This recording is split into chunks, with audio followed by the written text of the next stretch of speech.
He's here. The Nativity from Luke 1 and 2. Everything was ready. The moment God had been waiting for was here at last.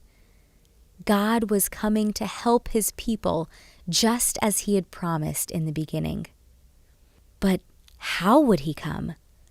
What would he be like? What would he do? Mountains would have bowed down.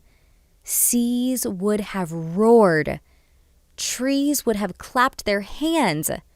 But the earth held its breath. As silent as snow falling, he came in. And when no one was looking, in the darkness, he came. There was a young girl who was engaged to a man named Joseph. Joseph was the great-great-great-great-great-grandson of King David.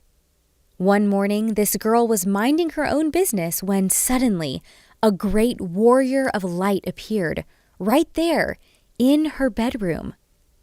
He was Gabriel, and he was an angel, a special messenger from heaven. When she saw the tall, shining man standing there, Mary was frightened. "You don't need to be scared," Gabriel said.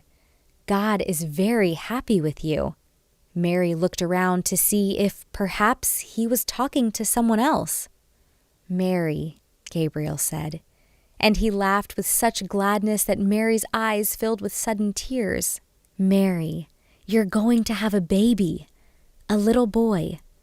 You will call him Jesus. He is God's own son. He's the one. He's the rescuer, the God who flung planets into space and kept them whirling around and around, the God who made the universe with just a word, the one who could do anything at all, was making himself small and coming down as a baby." Wait, God was sending a baby to rescue the world?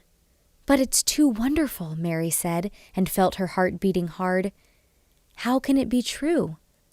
"Is anything too wonderful for God?" Gabriel asked. So Mary trusted God more than what her eyes could see, and she believed.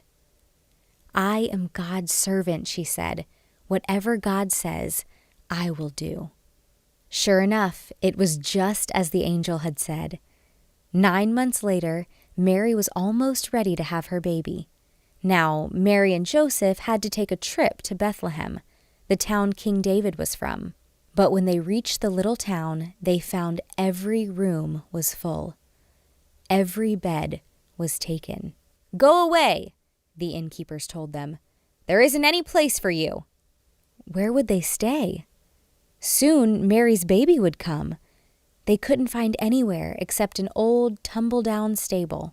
So they stayed where the cows and the donkeys and the horses stayed. And there, in the stable, amongst the chickens and the donkeys and the cows, in the quiet of the night, God gave the world his wonderful gift. The baby that would change the world was born. His baby son. Mary and Joseph wrapped him up to keep him warm. They made a soft bed of straw and used the animal's feeding trough as his cradle.